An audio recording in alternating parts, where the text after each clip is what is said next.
అసలు నేను ఆ ఆలోచనే భరించలేకపోతున్నాను. నువ్వే తప్పుగా అనుకుని నువ్వే మోహన్ చూడను అన్నావు. నువ్వే నాతో మాట్లాడొద్దని నిర్ణయం తీసుకుంటే మరి నేనేం చెయ్యాలి? అంటే నా మాటకి విలువ లేదా? ఒక్క మాట నన్ను చెప్పనివ్వవా? నేను చెప్పేది ఎందుకే నమ్మడం లేదు? మన ఇద్దరికి ఎన్ని కష్టాలు వచ్చినా, ఎన్ని సమస్యలు ఇబ్బందులు వచ్చినా ఇద్దరం కూర్చుని మాట్లాడుకుని సాల్వ్ చేసుకునే వాళ్ళం.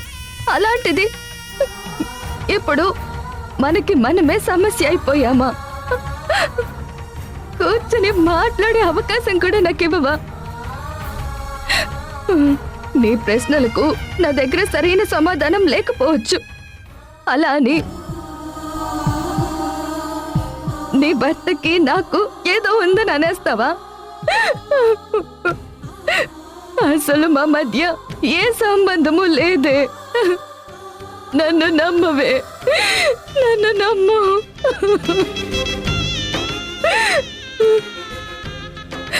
అసలు నీ మనసుని ఇలా మార్చిందెవరు? జరిగిన పొరపాటుని సరిదిద్దేది ఎవరు? అసలు మనల్ని కలిపేదెవరే? ఎవరు?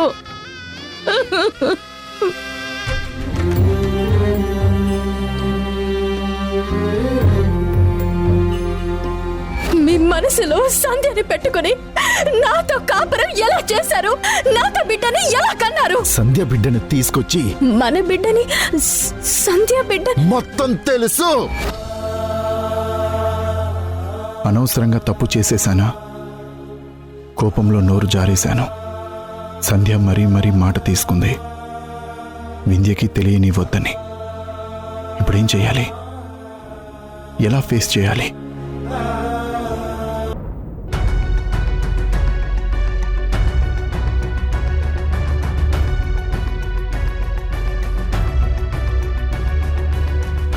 సంధ్య, సంధ్య,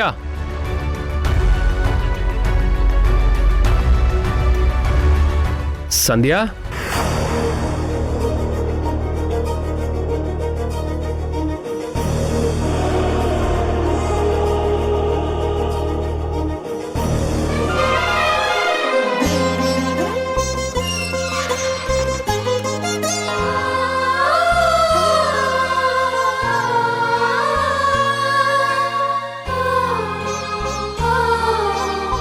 అమ్మా, సంధ్య అక్కడ?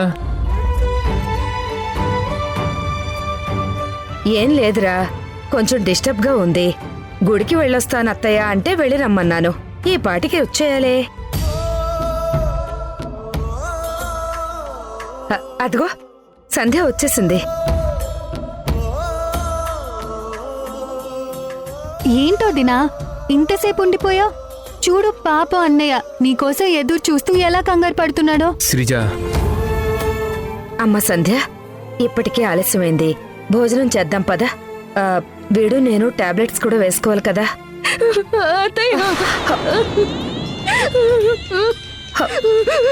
సంధ్య,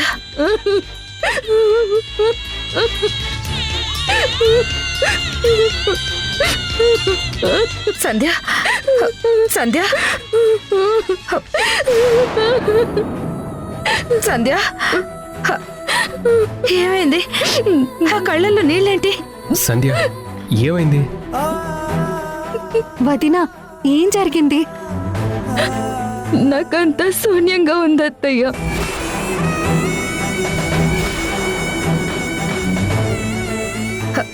ఏంటమ్మా, నిన్ను ఎవరైనా ఏమైనా అన్నారా?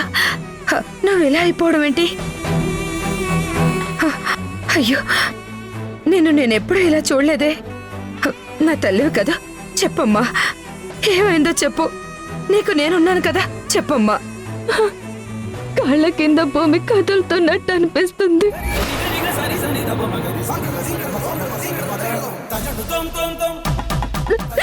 నాకు నాకు పిచ్చెక్కిపోతుంది, నరకంగా ఉంది.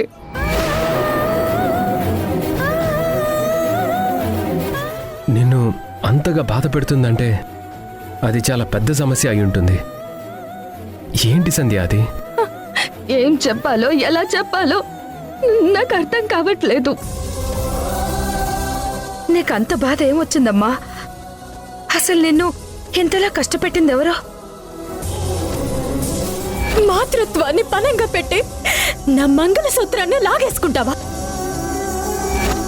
ఈ రోజు నుంచి నీకు నాకు ఎటువంటి సంబంధం లేదు.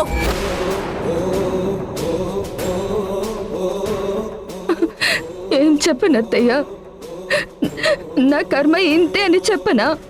ఆ దేవుడు నా తలరాత ఇలా రాశాడు అని చెప్పనా? అసలు అసలు నేనేం పాపం చేశానని ఆ దేవుడు నన్ను ఇంత ఏడిపిస్తూ పరీక్ష పెడుతున్నాడు. సంధ్య, ఏం మాట్లాడుతున్నావు? నువ్వు దేని గురించి అంటున్నావు? అసలు ఏం జరిగిందో చెప్పకుండా నువ్వలా బాధపడుతూ మమ్మల్ని ఎందుకు బాధ పెడుతున్నావు? వద్దండి, అది మాత్రం నన్ను అడగొద్దు. నేను చెప్పలేను. గదిలోకి వెళ్ళి ఒంటరిగా ఏడవాలనుంది. మిమ్మల్ని చూసి కన్నీళ్ళు ఆపుకోలేక ఇలా ఇలా ఏడ్చేస్తున్నానంతే. అసలు అసలు ఇవన్నీ ఆలోచిస్తుంటే చచ్చిపోవాలనిపిస్తుందండి.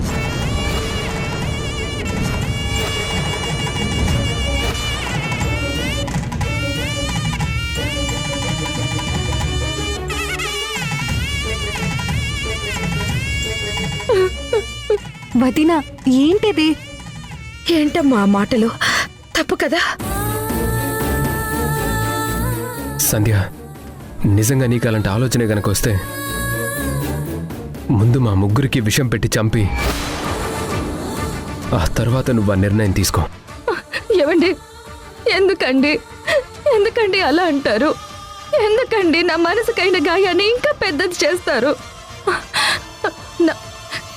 నా ఎమోషన్స్ని మీతో పంచుకోవాలి అనుకున్నాను. నేను ఇప్పుడు సంతోషంగా లేనండి. చాలా డిస్టర్బ్గా ఉన్నాను. అదే, అంతలా బాధపడే కష్టం నీకేం వచ్చింది? ఇందాకటి నుండి నీలో నువ్వే మదన పడుతున్నావు, కానీ ఎందుకో చెప్పట్లేదేంటి? ప్లీజ్ అండి, వదిలేయండి. ఏంటి సంధ్య, నేను నీ భర్తని, ఇది నీ కుటుంబం.